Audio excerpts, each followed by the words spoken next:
पे अभी कुछ समय पहले धरना प्रदर्शन चल रहा था मंत्री अशोक चांदना का विद्युत विभाग को लेके, उसके जो भ्रष्ट अधिकारी है उसको लेके और किसानों के साथ में धरना प्रदर्शन किया गया था ताकि किसानों को राहत मिले, जो विद्युत तंत्र है उसमें सुधार हो और जो उनके घर की और खेत की जो डीपीआई ट्रांसफार्मर है वो उनको समय से मिले। इसी को लेके हमारे साथ जो कुछ यहाँ के ग्रामीण महिलाएं और जो कुछ कांग्रेस के पदाधिकारी हैं वो साथ में हैं। हम उनसे बात करते हैं ग्राउंड रिपोर्टिंग के आधार पर कि इनको किस तरह से राहत मिली और इनको क्या लगा आज इस धरना प्रदर्शन में। जी, मैं जिला प्रमुख बूंदी कि आज मंत्री अशोक चांदना जी ने जो 4 दिन पहले एक बात रख दी थी कि हमारे जो किसान है, अभी बरसात भी नहीं हो रही, इस वजह से किसान बहुत परेशान है, तो उनको डीपी की आवश्यकता है। लेकिन वो डीपी होते हुए भी गोदाम में रख ली, इसलिए उन्होंने वो उनके खिलाफ एक्शन लिया। उसके बाद भी जो हमारे विद्युत विभाग के कर्मचारी अधिकारी उन्होंने उनकी बात नहीं सुनी और आज उसके पक्ष में हमने धरना दिया। और धरने से हमारे डायरेक्ट सीएम साहब से बात हुई है कि वहाँ से ट्रक लोड हो गया और जिन्होंने यहाँ घोटाला किया उनको एपीओ कर दिया गया है। देखिए, अधिकारी एपीओ हो गया, इनकी मांग पूरी हो गई। इसी के साथ में हमारे ग्राउंड रिपोर्टिंग में एक महिला और जुड़ी है। जी, आप बताइए किस तरीके से क्या देखती है कि आपको बिजली की क्या समस्याएं थी? जी, आप बताइए किस तरह की क्या समस्याएं थी? मैं पूर्व प्रधान मधु वर्मा, वर्तमान जिला परिषद सदस्य।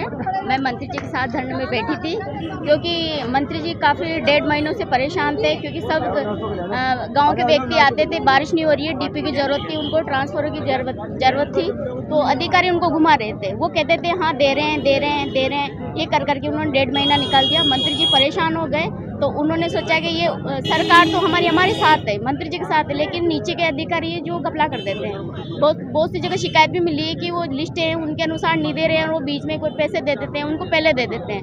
और वो जो मेन बेचारा जो 5-5, 6-6 सालों से जिसने फॉर्म लगा रखा है वो रह जाता है। तो 2011-13 ऐसे कुछ उनके फॉर्म लगे हुए थे, उनको अभी तक भी नहीं मिल रही। 2023 चल रहा है। नहीं तो ऐसी क्या नो बताइए, तो अपनी ही सरकार में और अपनी ही सरकार के जो वो लगाए हुए नुमाइंदे थे प्रशासन में, उन्हीं के खिलाफ ये करना पड़ा तो उनकी बात नहीं सुन रहे थे। वो जरूरत ही पड़ेगी क्योंकि अधिकारी घुमा रहे थे ना। अगर ये कहते थे कि नहीं सबको देनी हो तो उसी टाइम फैसला हो जाता, लेकिन वो कह रहे थे कि हाँ आ गई, दे दी हमने। लेकिन जब कार्यकर्ता गांव का व्यक्ति निकल के मंत्री जी के पास आता था, हमें तो मिली नहीं। जब पता लगा मंत्री जी को तो वास्तव में वो सही जगह नहीं पहुँच रही है। तो आज धरना प्रदर्शन का क्या रिजल्ट रहा? रिजल्ट बहुत अच्छा रहा, हमारे लिए काफ़ी अच्छा रहा क्योंकि जिस अधिकारी जो एक घपला कर रहा था, सारा षड्यंत्र उसका था, उसको एपीओ कर दिया गया है। और जो हमारी छिन्नमय डीपी की बात हुई थी कि छिन्नमय डीपी जो पूरी मिले तो वो जयपुर से रवाना हो गई है और हमारे बूंदी जिले में पहुंच जाएगी। Thank you. देखिए, हमारे साथ कुछ युवा जो नेता भी हैं और किसान भी है वो जुड़े हुए हैं। हम उनसे बात करते हैं कि आज का जो धरना प्रदर्शन था कांग्रेस की तरफ से था वो किस तरह का था, क्या लगा आपको कि जो अशोक चांदना ने किया किसानों के लिए अच्छा किया, क्या किया? भाई जो धरना प्रदर्शन जो था वो सरकार के खिलाफ नहीं था। सरकार ने इतने सारे योजनाओं पे काम करी है, इतने तो गिनाते जिस भी पॉइंट पे बोलोगे सरकार का काम मिलेगा आपको। लेकिन इसमें कुछ अधिकारी जो जानबूझ के और किन्हीं जो किसानों के प्रति जो उनका जो रवैया था, मतलब जो 100-150 ट्रांसफार्मर जो रोके हुए थे इस टाइम पे उन्होंने, तो उनके लिए प्रति था जो अधिकारियों का जो रवैया है वो थोड़ा सा पॉजिटिव रहे सरकार के प्रति। अभी ये जो धरना देने की जो नौबत आई है वो ओनली ट्रांसफार्मर और लाइट की कटौती की, इनका ये था इश्यू, कोई सरकार के खिलाफ कोई ये धरना नहीं था। नहीं, अपनी ही सरकार में, जबकि जो ऑर्डर सीएम साहब ने अभी किया वो चाहते तो 4 दिन पहले भी कर सकते थे। तो सीएम साहब का तो ऑर्डर है ही नहीं। सीएम साहब का तो ऑर्डर ये है कि आप किसानों के लिए आपको जो भी करना है उनको किसी तरीके की कोई समस्या नहीं आनी चाहिए। सीएम साहब ने इतनी योजनाएं चला रखी है, कोई भी सारी योजना धरातल पे उतरनी चाहिए। लेकिन कुछ अधिकारी जो होते हैं वो बीच में कुछ न कुछ समस्या पैदा करते हैं, तो उन अधिकारियों के खिलाफ धरना था, या कोई सरकार के खिलाफ कोई धरना नहीं था। देखिए, जो बात सामने निकल के आ रही है वो हम बात करते हैं एक और किसान जो हमारे साथ जुड़े हुए किसान नेता भी है और खुद की खेती भी है, कि जो बिजली की समस्या किस तरीके से बूंदी में चरमाई हुई थी।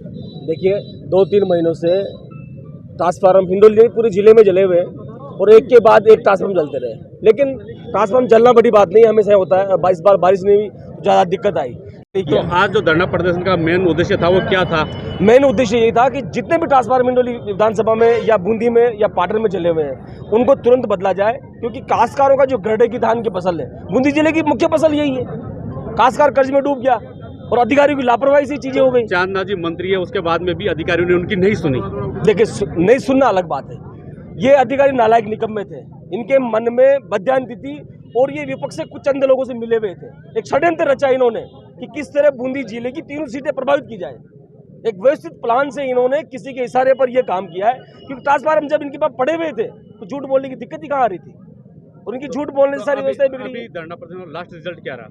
जो भी यहाँ का एसी था उसको एपीओ कर दिया है, उसके खिलाफ एक जांच कमेटी बैठी है, पूरी संपूर्ण जांच होगी, और जो भी ट्रांसफार्मर जले हुए हैं अगले 12 से 13 घंटे में वो सारे ट्रांसफार्मर बदले जाएंगे और काश्तकार को राहत दिलाई जाएगी। और राहत दिलाना ही मेन मकसद था मंत्री जी का। जो राहत दिलाना था वो मंत्री जी का मेन मकसद था। देखिए, राज की बात अलग होती है, राज के खिलाफ धरना नहीं है, लोगों की बात राज तक पहुंचे। अगर अंदर अधिकारी से बात करते हैं कि आजकल सोशल मीडिया का जमाना है, कोई भी व्यक्ति अनर्गल इल्जाम नेताओं पे लगा देता है। चुनावी मौसम है और भारतीय जनता पार्टी के लोग इसमें हाथ सेकना चाह रहे हैं। जो बूंदी जिले में जो हिंडोली विधानसभा में जो विकास हुआ है, उस विकास पे पानी फेरने का काम कुछ चंद अधिकारी कर रहे हैं। देखिए, हम एक किसान से और जुड़ते हैं, वो बताएंगे किस तरीके से जो यहाँ धरना प्रदर्शन था। आप यहाँ पे धरना प्रदर्शन में आए चांदना जी के साथ में, कौन सी जगह से आए आप? दौड़ा से। थोड़ा से तो क्या समस्या थी आपको? हमारी समस्या ये थी कि जो राजस्थान की जो मुख्यमंत्री की जो योजनाएं चल रही थी उनको फेल करने के लिए जो कर्मचारियों ने जो लाइट के एक्शन है, उन्होंने जो षड्यंत्र रचा, उस षड्यंत्र का भांडाफोड़ करने के लिए हमारे जुझारू और हमारे माननीय मंत्री जी अशोक जी चांदना ने आज उनके खिलाफ धरना लगाया और धरना सफल रहा। सभी डीपीयाँ समय पे मिलेगी और एसी साहब का आज ही एपीओ कर दिया गया है, और जब तक चांदना जी हिंडोली विधानसभा क्षेत्र बूंदी जिला में आंदोलन करेंगे, उनके साथ ये जनता हमेशा के लिए रहेगी। देखिए, हमारे साथ के सारे किसान जुड़े हुए थे जो वास्तव में विद्युत व्यवस्था से काफ़ी परेशान थे। इसके लिए अशोक चांदना ने जो 4 तारीख दी थी जो इस महीने की, उसको लेकर 4 दिन आज पूरे हो गए, तो आज 8 तारीख हो गई। उसी को लेकर आज धरना प्रदर्शन था। उसके बाद में भी जो इनको डीपीआर मिलनी चाहिए थी, जो तो विद्युत विभाग तंत्र में जो सुधार होना चाहिए वो नहीं हो पाया। इसी को लेकर आज धरना प्रदर्शन किया गया था। आज अशोक चांदना की तरफ से जन सुनवाई थी जिला कलेक्टर बूंदी में, लेकिन वहाँ पे उनकी जो कार्य देखी गई विद्युत विभाग का, कहीं अधिकारी जो खुद मौजूद नहीं था और जो उनको कार्य दिया गया था 4 दिन के लिए वो पूर्ण नहीं था। उसी को लेकर आज अशोक चांदना ने किसानों के साथ मिलकर और ये धरना प्रदर्शन किया, और उसी को लेकर लास्ट में जो भी शाम पड़ते रिजल्ट आया है कि उनकी मांगे मांग ली गई है और उनको जो ट्रांसफार्मर डीपी मिलनी चाहिए थी किसानों को, वो पूरा जो उनको मिलने का आज का ऑर्डर, और इसके अलावा एक आदेश जो और आया, जो भ्रष्ट अधिकारी था उसको एपीओ कर दिया गया है सरकार द्वारा। TV9 भारतवर्ष के लिए बूंदी से हरीश आचार्य की रिपोर्ट।